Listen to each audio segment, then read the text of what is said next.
Welcome back. You're watching The Full View. We continue our youth discussion this Youth Day in commemoration of the 1976 uprising that saw the social political landscape in South Africa change as thousands of youth took to the streets. We're in discussion now with some of our panelists this evening. We have Daluxolo. He is an unemployed BSc graduate from WITS. We also have the WITS SRC representative, Nkateko Muloiwa, as well as Deputy President from SASCO, Luyanda Tenge, joining us in studio.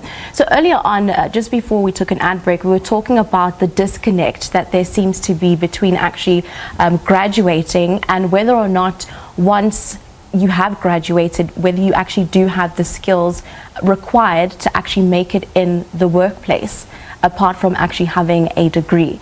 Let's talk about whether, from a youth perspective, we feel that the current structures that we have in place, both within our financial institutions as well as in the working world, actually equip graduates to be able to be ready and start a job. If we are having a look at some of the implementations that the Sixth Administration is wanting to put forward in terms of taking away those requirements of entering the working world, are we as graduates ready to enter the working world with just a degree?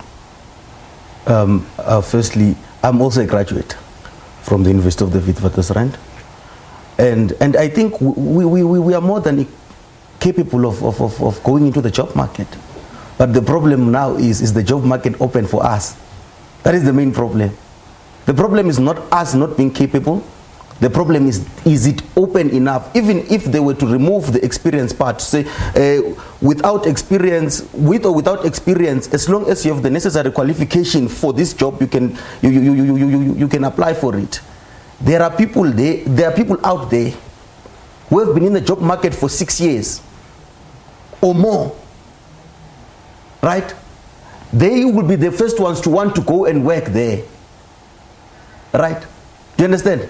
And every year we produce more than 10,000 graduates every year on average.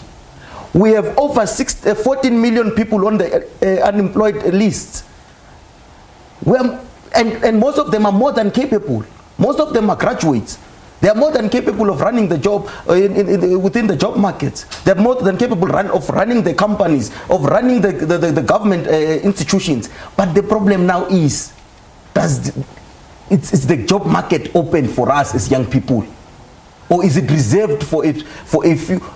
Because some get employed at the age of 40. Someone gets employment at the age of 40 as a nurse. What about young people, young nurses? So it will take 20 more years for the nurse who graduated now to replace that other person. Do you understand? The problem now is it open enough? So let's bring Daluxolo into this. You graduated in 2013 with a BSc at WITS. Take us through, are you currently employed? I am volunteering at a youth organization. So between 2013 with a graduate qualification of a degree, you have still not been able to find employment? No, not. So take us through your journey from your graduation up until this process, 2019. So what happened was, after I graduated, I searched for employment, and then when I realized that that was not going to happen, I decided that I need to do something. So my friend and I, we started a smaller company of data capturing.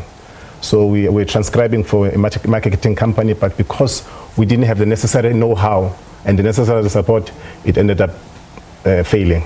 So from then till then, and I also have worked as a tutor, private tutor, and then that also, because remember, tutoring, it is a season. Exam season, you have a lot of work, but off-peak times, it is a big struggle. So take us through your challenges. What is your day-to-day in terms of trying to find a job? Were you knocking from company to company? Were you going on referrals? Were you like some of the other graduates that we see taking to Twitter? Were you like some of the other graduates, standing on the side of the road with a board saying employ me? Take us through your challenges of actually trying to look for a job.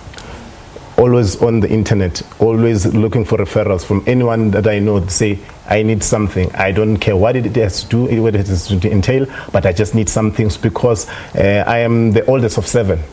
So there's no time for me to relax and say, I will wait for next month. I do not have that luxury to say, anything that comes around, I will take it. But because of the loans that I had from getting my degree, it has always been a challenge. It has always been a challenge. It's like a guillotine right waiting over my neck. You currently still have those loans, that student debt? Yes, I do. So let's talk about then NSFAS, the changes that the Sixth Administration has also announced with regards to 900 million rand of debt settlement. Let's also talk about the progress that the youth has made in terms of the uprising of our fees must fall.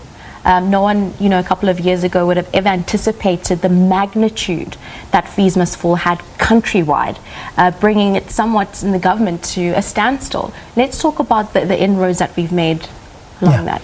Before that, I want to enter into that discussion raised by my leader here, as it relates to the question of experience.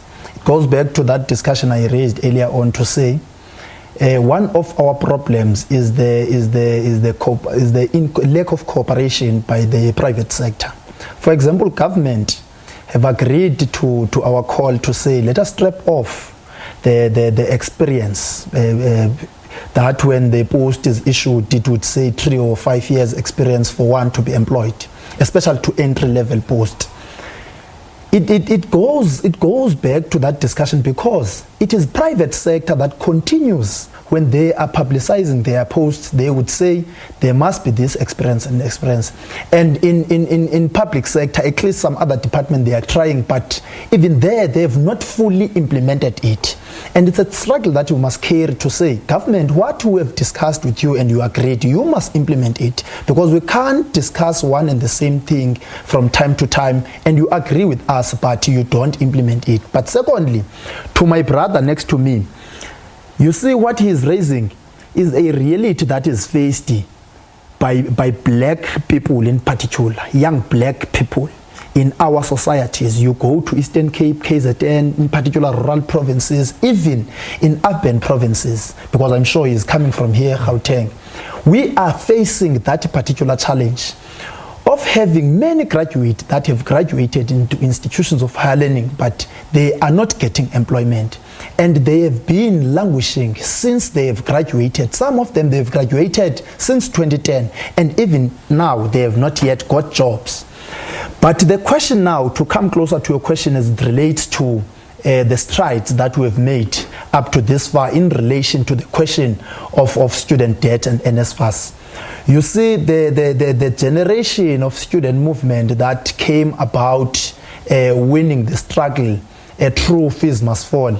They have assisted, that is our generation, by the way, they have assisted students of South Africa. Today we are enjoying fee-free education, even though we believe that it is an introductory process. It's not yet what we would envisage and say we want education totally that is free, but we are appreciating that, we are celebrating the fact that we have achieved that. This year, around April, the Department of Higher Education, they have declared that they are going from each and every year issue a money that is going to address historical debts. They around April injected close to $1 billion to actually assist students who are currently in the system. And when we're commenting to that particular statement, we said we appreciate it, but we believe that there are those who are outside the system, like my brother next to me, who is still having that particular debt and cannot be able to pay that debt. And we are not of the view that they must pay those debts. We are of the view that those debts, they must be stripped off. There must be no young person who is a graduate in our country who actually is owing NSFAS and that particular person must be followed by credit collectors to collect their money from people like myself, from people like my brother next to me. We are saying those particular debt must be stripped off. We are saying those who are in the system currently, even their debts must be stripped off, because we're enjoying free education, and that free education must be a realization even to the generations that fought for, because the generations that fought for this free education during fees must fall in 2016, some of them, they've already graduated, some of them, they're outside the system, and they cannot enjoy this particular free education that they have fought for, because now they are having these particular debts. That's why we're saying they must be stripped off, because government declared that it was a good call to call for free education in our country. That's why then, therefore, they declared to say there is free education in our country. So those particular people must also enjoy and celebrate that particular free education that they fought for during the fees must fall time. Do you want to enter here? Yes, I just want to enter and to contextualize here. The government gave 900 million, so to speak, or more, something along the in that region. Contribution to the debt. Wits University debt burden is 1.4 billion. Wits alone. He is part of that debt burden. I am part of that debt burden. There's nothing being done. Essentially, you are saying 900 million is being shared among 26, not just 26 universities plus TVET colleges. But we understand with some universities, they don't have to pay because some students were qualifying for NSFAS and they're directly liable to NSFAS. But with Wits University, when you declare that 900 million is being shared amongst 26 universities, what are you trying to tell us? You are trying to tell us essentially that our debt will be cleared in 10 years' time. But the focus, look, here is the point. Focus per se was just to say the inroads that have been made. Exactly. Had we looked 3 or 4 years back, there was no NSFAS, there was no 900 million rand injection. Those are the inroads that we're looking at. That is the point. That's why I'm saying we are appreciating endeavors towards the call that we're calling. We know that that closer to $1 billion amount cannot even afford to pay the debt of Walter Sisulu University. We know that there are many universities that, if you can calculate their debt, they are above billions of billions. But we are saying, our point is that we are appreciating the endeavor towards this part. That's why I said, we even said when we were commenting in the statement, the point we are putting is that there are those who are in system. Because if you remember very well, my brother, that particular 900 amount was for those who are in system currently. Now, we said when we were responding to that, there are those who are outside the system, which part and parcel of them is what he is counting. Understandably so. Luyanda, I'm going to ask you to keep it there, because I can see that you're getting into the conversation. We're going to take a short break here on The Full View. When we come back, we're going to have a look at bogus colleges and whether some of the implementation with regards to the formulation of youth development is actually in sync with what the youth is asking for and what they require on the ground. We're going to take a short break. Do stay tuned. You're watching The Full View.